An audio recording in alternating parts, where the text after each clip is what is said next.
அனைவருக்கும் அன்பு வணக்கம். ஆன்மீக தேடலில் தொடர்ந்து மனதை அறிவோம் என்ற தலைப்பை ஆராய்ஞ்சு பார்ப்போம்.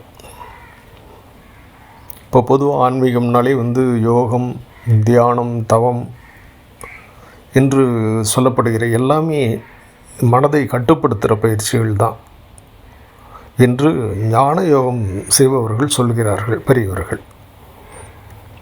ஞான யோகத்தில் என்ன நடக்குதுன்னா, மனதை கட்டுப்படுத்தினால் அது அடங்கும் என்பதும், ஆனால் அந்த தியானத்திலிருந்து வெளிவந்த பிறகு மனம் மீண்டும் தன் வேலையை கட்டத் தொடங்கிவிடும் என்கிறார்கள். ஆனால் மனதின் தன்மையை அறிய நினைத்தால் அது அமைதியாகிவிடும். மனம் நிம்மதி பெறும், சாந்தம் பெறும்.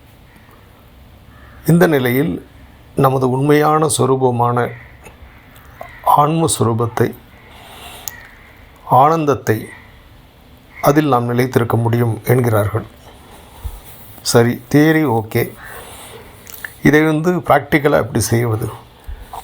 அவ்வப்போது நேரம் கிடைக்கும் போது சும்மா உட்கார்ந்து உங்கள் எண்ணங்களை ஒரு மூன்றாம் நபரை போல் கவனியுங்கள். ஒரு தேர்ட் பர்சன்.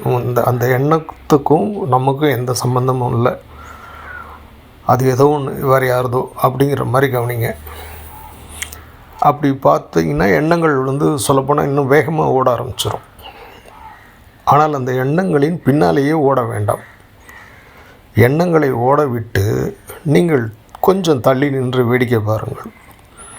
இப்படி தொடர்ந்து செய்தால் காலப்போக்கில் மனம் அடங்கிவிடும்.